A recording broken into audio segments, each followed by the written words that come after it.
Hello मेरे प्यारे दोस्तों, तो आज की वीडियो होने वाली है लोकिज्म एपिसोड नंबर 100 के ऊपर। और आपने इससे पहले की वीडियो नहीं देखी तो उन सभी वीडियो का लिंक ऊपर आई बटन और नीचे डिस्क्रिप्शन में भी होगा। अगर आपको तब भी ना मिले तो जाके पेड़ चेक कर लेना, वहाँ पर आपको जरूर मिल जाएगी। और आप में से मैक्स लोग इस चैनल को बिना सब्सक्राइब कर ही देखते हैं, क्यों भाई कर लो, दिल से अच्छा लगे, दुआ लगेगी मेरी। आशा करता हूँ कि आपने अपना चैनल को सब्सक्राइब कर दिया होगा। तो अब बिना किसी देरी के वीडियो को स्टार्ट करते हैं।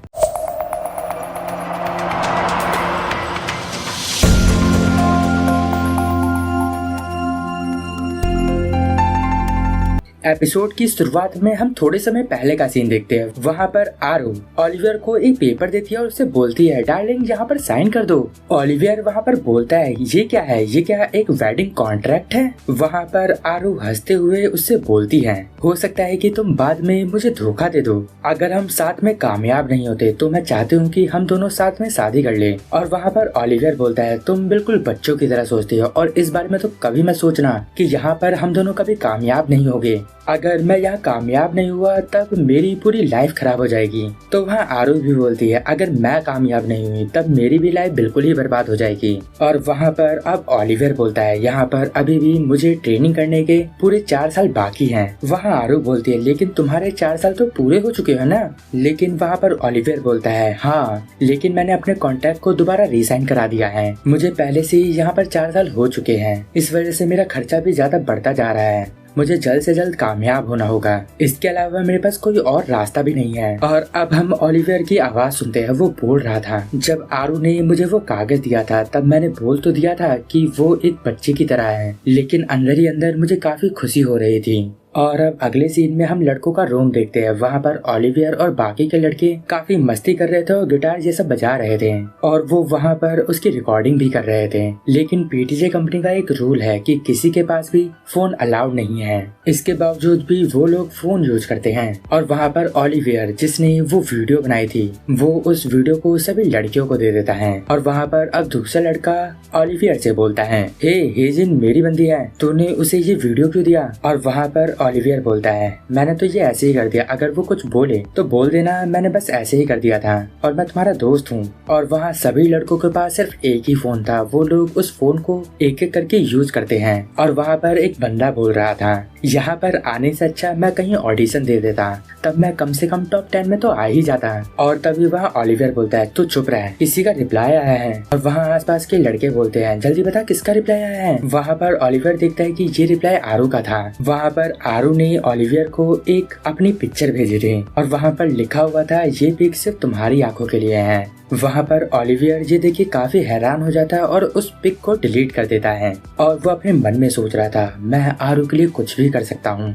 और अब अगले सीन में सभी क्लास ए के स्टूडेंट्स की मीटिंग हो रही थी और वहाँ उस कंपनी का सीईओ भी था। वो बोल रहा था, आज तुम्हारी मीटिंग का रीजन ये है कि तुम में से एक इंसान ऐसा हो सकता है जिसे हम बड़े पर्दे पे ला सकते हैं। और अब वो सीईओ पुराने दोस्त से इन सबको मिलाता है और वो बोलता है, इससे मिलो, ये एक इन्वेस्टर है, ये हमारी कंपनी में पैसे इन्वेस्ट करेगा। और इस इन्वेस्टर का नाम था जिन पार्क। वो बोल रहा था, आप सबसे मिलके मुझे काफी अच्छा लगा, प्लीज आप सब अपना खाना एंजॉय करो। आपकी क्लास में जो लड़कियां हैं, मैंने सोचा है कि यहाँ की लड़कियों पे मैं $10 लाख इन्वेस्ट करूंगा।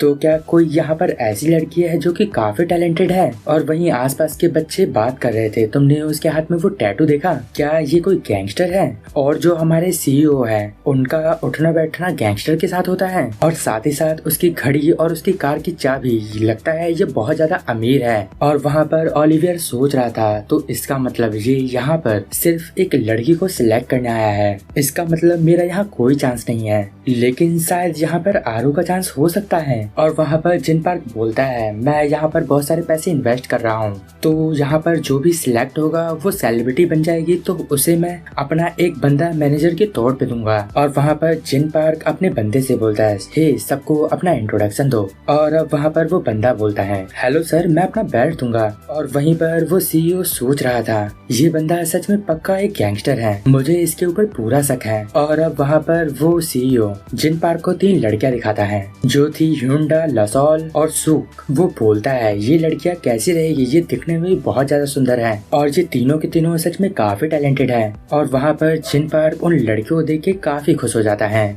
और वो बोलता है ठीक है, क्या मैं इन लड़कियों से बाद में अकेले में मिल सकता हूँ। वहाँ वो सीईओ बोलता है हाँ ठीक है, जैसी तुम्हारी इच्छा हो। और वहाँ पर आरू सिलेक्ट नहीं होती, इस वजह से वो काफी ज्यादा उदास होती है। और अब अगले सीन में बहुत तेज बारिश हो रही थी और वहाँ आरू उसी बारिश में भीग रही थी और भीगते हुए रोते हुए वो अपने ओलिवियर से बोल रही थी, बेब मुझे नहीं लगता कि मैं कभी कामयाब भी होंगी।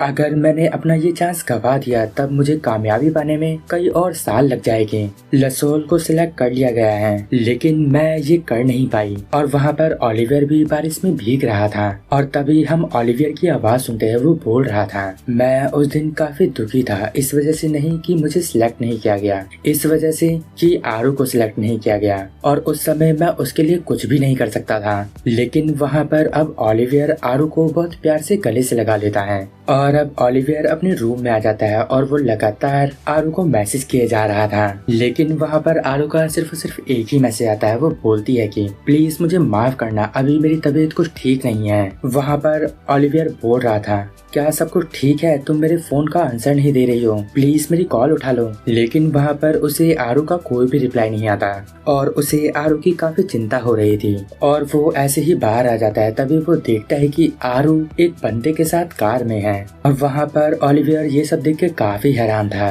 वो सोच रहा था आखिर ये क्या हो रहा है और वो लड़का कौन है, क्या वो आरू के साथ जबरदस्ती कर रहा है, मुझे जल्द से जाके आरू को बचाना चाहिए। और अब वो भागते हुए आरू को बचाने जाता है। लेकिन वहाँ पर जो जिन पार्क के साथ बंदा था वो ओलिवियर से बोलता है ओए आखिर क्या बात है, तुझे क्या दिक्कत है, तुझे यहाँ किसने भेजा है। वहाँ ओलिवियर अब सोच रहा था ये तो वही है जो कि उस गैंगस्टर के लिए काम करता है। और वहाँ पर जो बंदा कार में था वो पीछे अपनी मुंडी घुमाता है। ओलिवियर उसे देखता है और वो समझ जाता है कि ये तो वही है जिन पार्क। ये सब देख के वहाँ पर ओलिवियर काफी गुस्सा हो जाता है और वहाँ पर इससे पहले कि वो उन्हें मारता उससे पहले उसकी आंखों के आगे अंधेरा छा जाता है और वहाँ पर उसकी अब हल्की हल्की आंखें खुलती है। उसे धुंधला धुंधला दिखाई दे रहा था। उसके सामने जिन पार्क और उसका साथी था। वहाँ पर वो जिन पार्क के साथ वाला बंदा बोलता है सॉरी सर, मुझे माफ करना, मुझे लगा ये मेरे ऊपर अटैक करने वाला है, लगता है ये शायद आरू का दोस्त है। वहाँ पर जिन पार्क बोलता है तूने क्या सोचा ये क्या कोई गैंगस्टर है। और वहाँ पर जिन पार्क अब ओलिवियर को उठाने की कोशिश कर रहा था।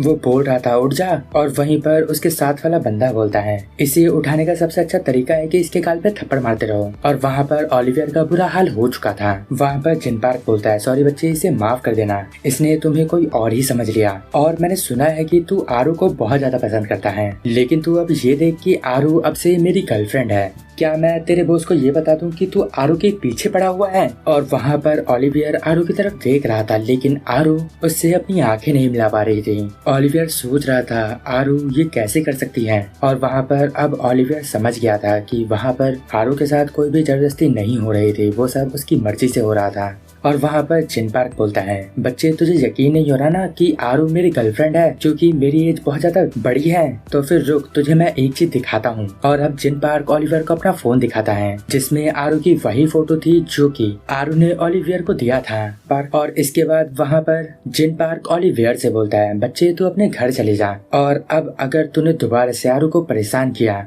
तब मैं तेरा बुरा हाल कर दूंगा। और अब इसके कुछ दिन बाद ही आरू सेलिब्रिटी बन जाती है और वहाँ पीटीजी में आरू का शो आ रहा था और वहाँ पर सभी बच्चे बात कर रहे थे तुमने सुना कि आरू एक सेलिब्रिटी बन चुकी है। और वहाँ पर दूसरा बंदा बोल रहा था तू चुप हो जा, तुझे पता है जिस इन्वेस्टर ने आरू को सेलिब्रिटी बनाया है वो एक गैंगस्टर है। तभी वहाँ दूसरा बंदा बोलता है हाँ अच्छा, तो इस वजह से वो एक सेलिब्रिटी बन गई क्योंकि वो गैंगस्टर आरू के प्यार में पागल हो गया था। आरू सच में उसे एक खिलौने की तरह यूज कर रही है। लेकिन ओलिवियर का क्या हुआ, क्या आरू ने उसे धोखा दे दिया? नहीं, ऐसा बिल्कुल नहीं हो सकता। ओलिवियर को जो भी आता था उसने वो सब कुछ आरू को सिखाया। और वहाँ पर आरू अब सेलिब्रिटी बन गई थी तो उसने अपने सीईओ को बोल के ओलिवियर को क्लास ए से सी में डिमोट करा दिया था। तभी वहाँ दूसरा बंदा बोल रहा था लेकिन लसोल को क्यों डिमोट किया गया, वो तो आरू की बेस्ट फ्रेंड थी ना। वहाँ लसोल भी एक कोने में बैठी थी और काफी सैड थी। और वहाँ पर ओलिवियर भी एक छत पे बैठा हुआ था और अपने सारे कागज जला रहा था जो कि आरू ने कभी उसे दिया था। और वहाँ पर एक कागज वो भी था जो कि वेडिंग कॉन्ट्रैक्ट था और साथ ही साथ उसके साथ की फोटोज, वो सारी चीजें वहाँ पर वो जलाया जा रहा था। उसे अपने वो सारे पल याद आ रहे थे जब वो हारू के साथ था, और वो सारे पल याद करके ओलिवर बहुत ज्यादा रो रहा होता है। और अब हम एक सीन देखते हैं जहाँ पर आरू जिन पार्क के साथ हाथ में हाथ डाल के जा रही थी, और उसका आई कांटेक्ट ओलिवर के साथ होता है, और अब उसके अंदर घमंड आ चुका था। और अब यहीं पर ये एपिसोड एंड होता है। अगर आपको इस वीडियो में कुछ भी अच्छा लगा या पसंद आया तो इस वीडियो को लाइक कर देना। इस वीडियो का टारगेट है 500 कमेंट। देखता हूँ कि आप इसे कब तक कंप्लीट कर पाते हो। और अगर आपको मुझसे बात करनी है तो मुझे इंस्टाग्राम पे DM कर सकते हो, वहाँ पर मैं सबके मैसेज के रिप्लाई करता हूँ। बस मुझे रील सेंड मत करना। आखिर रील का क्या रिप्लाई करूँ मैं? तो अब मैं मिलूंगा आपको नेक्स्ट वीडियो में। तब तक ले गुड बाय, sayonara।